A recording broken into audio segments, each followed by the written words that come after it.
What percentage of your time at work do you spend in meetings? According to author Scott Dockweiler, if you're a middle manager, it's likely about 35% of your time. And if you're in upper management, it can be a whopping 50%. What's worse is how unproductive these meetings usually are. According to Fuse, there are 25 million meetings per day in the United States.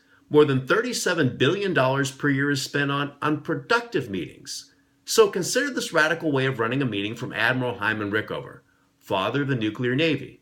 Pardon the pun, but when it came to meetings, Admiral Rickover ran a tight ship. First of all, Rickover found out what people wanted to talk about, and then created an agenda.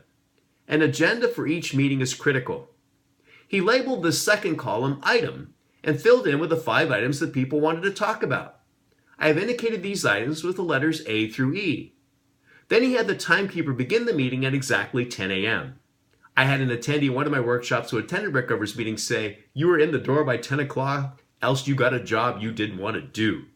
At 10:20, the group took a vote. Item A got a yes vote. TB was assigned responsibility with a deliverable deadline date of September the 15th.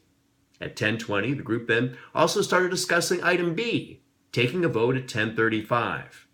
Item B got a no vote. Therefore, no one was assigned either responsibility or a deadline date. At 10:35, the group also started discussing item C. Now, an interesting thing happened at 11:15. The group realized that they hadn't adequately allotted enough time for item C, so rather than the meeting going on, and on, and on, you've been to these meetings, haven't you? The group decided to withhold a decision on item C, giving it more time at the next meeting.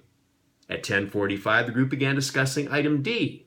At 10:55, they took a vote. Item D got a no vote, so no one was assigned either responsibility or a deadline date. At 10:55, the group started talking about their 5th agenda item for the hour, item E.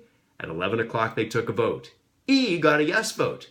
LS was assigned responsibility with a deliverable deadline date of October the 1st. Rickover took this sheet of paper, crossed out the word agenda, making it the meeting minutes. He wrote a large R over the top, meaning he gave the meeting minutes his approval. He gave the sheet to his assistant, who would write date, time, and location of the next meeting, and gave copies to everyone so that everyone would know who was responsible for what when.